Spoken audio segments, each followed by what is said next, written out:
What would you do if you knew you were dying?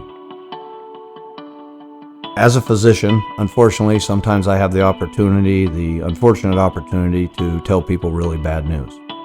And sometimes that bad news includes letting them know that they may not have long to live.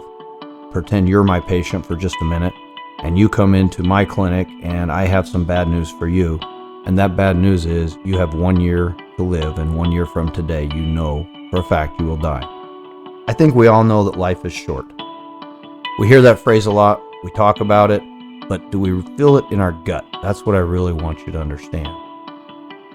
For 15 years in the emergency department, I had the opportunity to see people who would come in every day, kiss their wife goodbye or their husband goodbye and say, hey, see you tonight at 5 o'clock, and then that never happens.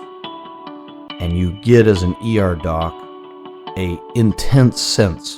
You don't have to go in a family room very often and tell somebody they've lost their loved one today in order to start to feel the emotion that life is short and you truly do not know when it's your turn. I could tell you to live today as if it were your last day. You knew you were going to die in 24 hours, what would you do? I've asked a lot of people that in my classes and seminars, and here's what they almost all say. I would gather my family around me and I would spend time with those I love for the next 24 hours. If I take that same question, I say you have a year to live, it sort of changes the answer.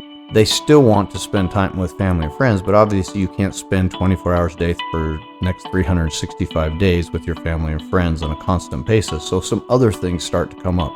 So rather than focusing on what would you do if you knew you were going to die tomorrow, what would you do if you knew you were going to die in a year? First thing I would do is I would say, all right, I got to write down, I want to create a bucket list. And a bucket list is basically a list of things I got to do before I kick the bucket. So if you had to make a bucket list of the things you would do before you kick the bucket, what would be on your list?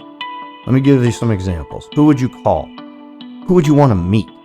What relationships would you mend? What spiritual things would you take care of in your life? What memories would you want to create with your spouse and your kids and your friends? What hobby might you pick up that you've always wanted to do between now and the end of that year? Who would you want to meet? What kind of books would you want to read? And what kind of things would you do? Now, here's the hard question. Why aren't you doing these things now? Why aren't you taking the opportunity, once you get this list created, and say, you know what? It is in fact true that I may die a year from today. And so why don't I start on these things now? Here's an even more interesting challenge. Can you create a life where when you made the list, it would basically not change anything you're doing now? What if you created a life where you said, you know what? If somebody asked me today, you're going to die in a year, what do you do differently? I honestly think I would do everything exactly as I'm doing it. That's a beautiful place to be. I'm very grateful and very blessed to be in that spot, and I want you to be able to say the same thing. So what can we do to make that happen? John Henry Newman, who is an English theologian, one time said, fear not that your life will come to an end, but that it will never have a beginning.